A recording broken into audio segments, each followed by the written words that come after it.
यह वीडियो आपको आपके हालिया कोलन कैंसर निदान और सर्जिकल ट्रीटमेंट प्रोसेस को समझने में मदद करने के लिए डिज़ाइन की गई है। कोलन कैंसर क्या है? कोलन, जिसे लार्ज इंटेस्टाइन या लार्ज बाउल भी कहा जाता है, आपके डाइजेस्टिव सिस्टम का एक हिस्सा है। यह आपके एब्डोमेन में एक ट्यूब शेप्ड ऑर्गन है जो आपकी स्मॉल इंटेस्टाइन को रेक्टम से जोड़ता है और लगभग 1.5 मीटर्स 5 फीट लंबा होता है। कोलन का प्राइमरी फंक्शन स्टूल से पानी को अब्सॉर्ब करना होता है, जिससे उसकी कंसिस्टेंसी लिक्विड से सॉलिड में बदल जाती है। ज्यादातर लोग किसी न किसी समय पर कोलन पॉलिप्स विकसित करेंगे, जो नॉर्मल कोलन टिश्यू के नॉन कैंसरस ग्रोथ होते हैं। कुछ मामलों में ये पॉलिप्स कई वर्षों में कोलन कैंसर में बदल सकते हैं।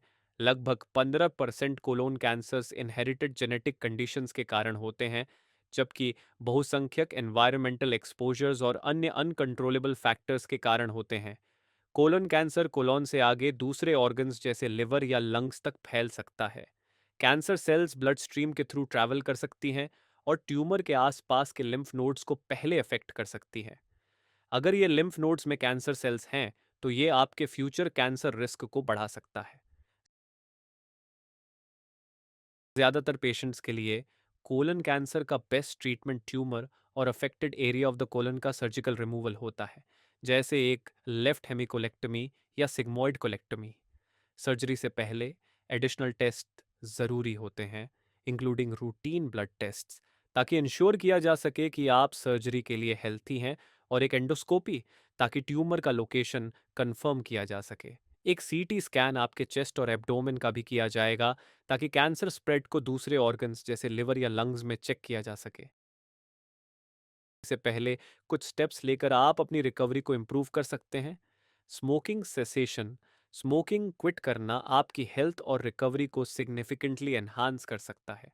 ऑपरेशन से पहले जितना ज़्यादा स्मोक फ्री टाइम होगा, उतना ही बेहतर। आपके फैमिली फिजिशियन या सर्जिकल टीम से स्मोकिंग सेसेशन एड्स के लिए कंसल्ट करें। मैनेजिंग हेल्थ कंडीशंस, कोई भी एग्जिस्टिंग हेल्थ कंडीशंस को प्रॉपरली मैनेज और ट्रीट करना आपकी रिकवरी को ग्रेटली इंप्रूव कर सकता है। आपका सर्जिकल टीम मेडिकल टीम के साथ कोलैबोरेट कर सकता है, ताकि ये कंडीशंस को ऑपरेशन से पहले एड्रेस किया जा सके। फिजिकल प्रिपरेशन, आपके बॉडी को सर्जरी के स्ट्रेस के लिए प्रिपेयर करना क्रूशियल होता है। ऑपरेशन से पहले के वीक्स में एक्सरसाइज करना आपकी रिकवरी को इम्प्रूव कर सकता है। कुछ पेशेंट्स को प्रीहेबिलिटेशन प्रोग्राम के लिए रेफर किया जा सकता है, जिसमें साइकोलॉजिस्ट, फिजियोथेरेपिस्ट और रजिस्टर्ड डाइटिशियन शामिल होते हैं, जो सर्जरी के लिए प्रिपेयर करने में मदद करते हैं। अगर आपका ट्यूमर कोलोन के लेफ्ट साइड पर लोकेटेड है, तो एक लेफ्ट हेमिकोलेक्टमी या सिग्मॉइड कोलेक्टमी रेकमेंड किया जा सकता है। इस सर्जरी के दौरान लेफ्ट कोलन या सिग्मॉइड कोलन को रिमूव किया जाता है। आपको बाउल क्लींस करना पड़ सकता है, एक बाउल प्रिपरेशन के साथ, जो कोलोनोस्कोपी या फ्लीट एनिमा से मिलता जुलता होता है।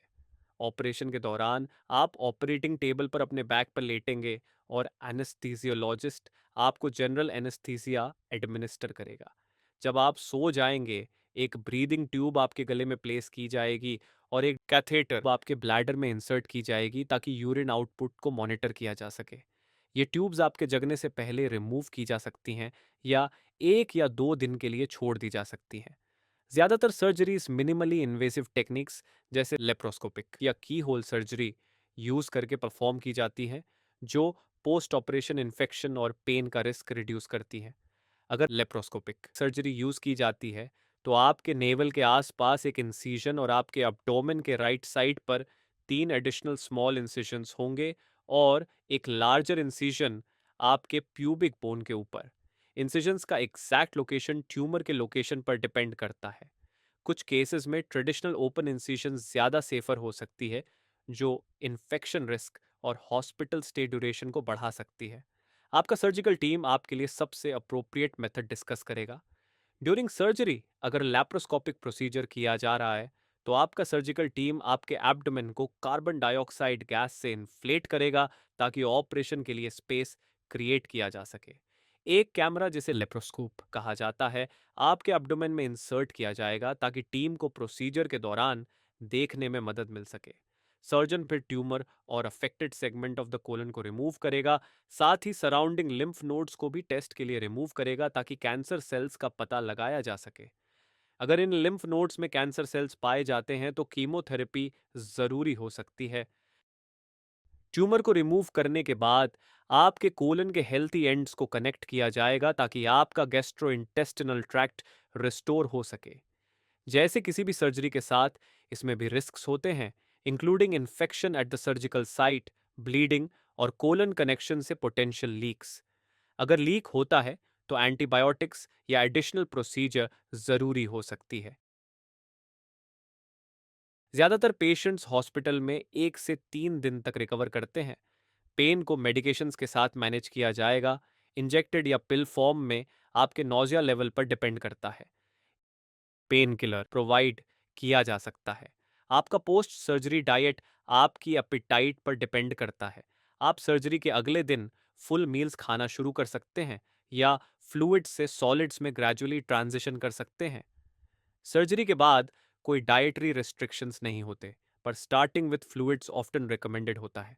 Hospital discharge and home recovery. आप हॉस्पिटल से डिस्चार्ज तब हो सकते हैं जब आप खाना और पीना शुरू कर सकें, पेन को ओरल मेडिकेशंस के साथ मैनेज कर सकें और सेफली मूव कर सकें। आपको डिस्चार्ज होने से पहले बाउल मूवमेंट का वेट नहीं करना पड़ता। रिकवरी घर पर कुछ वीक्स तक कंटिन्यू करती है, जिसमें आपको हाउस होल्ड टास्क के लिए हेल्प और वर्क से टाइम ऑफ की ज़रूरत पड़ सकती है। Over the counter medications usually sufficient होते हैं किसी लिंगरिंग डिस्कम्फर्ट के लिए। अगर पेन परसिस्ट करता है तो ये कॉम्प्लिकेशन का इंडिकेशन हो सकता है और आपको हॉस्पिटल वापस जाना चाहिए। Resuming normal activities. जब आपका पेन मैनेजेबल हो जाता है, आप वापस वर्क और ड्राइविंग शुरू कर सकते हैं। ज्यादातर पेशेंट्स 3 से 4 वीक्स में नॉर्मल एक्टिविटीज रिज्यूम कर लेते हैं। कार्डियोवैस्कुलर एक्सरसाइज सर्जरी के 1 वीक बाद शुरू किया जा सकता है, पर कुछ भी हैवी 10 पाउंड्स या 5-7 किलोग्राम से ज़्यादा लिफ्टिंग से 4 वीक्स के लिए अवॉइड करना चाहिए। उसके बाद ग्रेजुअली वेट लिफ्टिंग इंक्रीज कर सकते हैं। Follow up care. सर्जरी के पहले 6 महीने के लिए आपको ज़्यादा फ्रीक्वेंट बाउल मूवमेंट्स एक्सपीरियंस हो सकते हैं। सर्जरी के 4 से 6 वीक्स बाद आपका फॉलो अप अपॉइंटमेंट होगा ताकि आपकी रिकवरी को असेस किया जा सके और टेस्ट रिजल्ट्स डिस्कस किया जा सके। एडिशनल ट्रीटमेंट जैसे केमोथेरेपी ज़रूरी हो सकती है इन रिजल्ट्स के बेसिस पर। To watch more content like this, subscribe the channel of doctor Jeneet Gandhi.